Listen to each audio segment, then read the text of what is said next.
This is another complex combination of joints. We have the anterior part where we have the patellofemoral articulation between the patella and the femur. We need to mobilize that.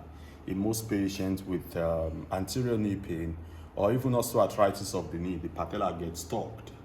And until we free the patella, we will not get the full range of motion. You know this thing with mobilization, that you try so hard, you get like 80-85%, but some 10 to 15% are still lacking. It's because there's still one or two movements that seems to be very little that has to be given an attention. So patellofemoral joint mobilization is one of those things we need to do when there is problem with the anterior knee or within the knee joint itself. So we're gonna do that one.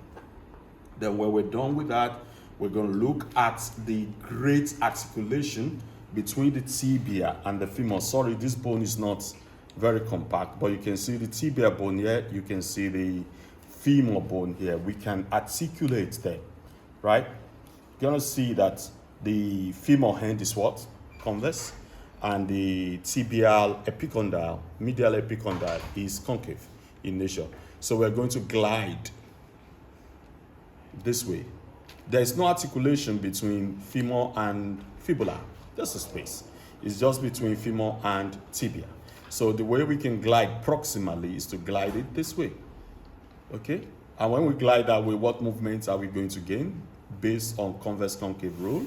Because the bone we are moving is concave, the movements would take place in the direction of the gliding.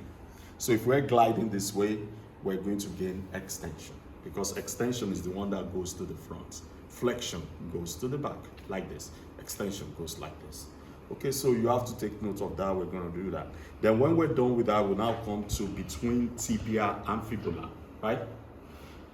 Now, tibia and fibula make contact at 2 points. We have the proximal, we have the distal, right?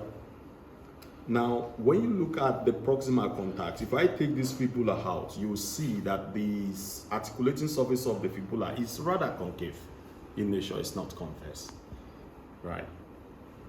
The same thing here.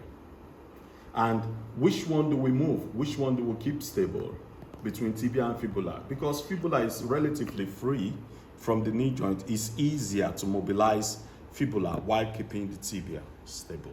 So we're going to do a gliding of the fibula in this point, and we're going to glide the fibula here as well. Yeah, we're gonna glide it down like this, and we're gonna glide it down up here as well.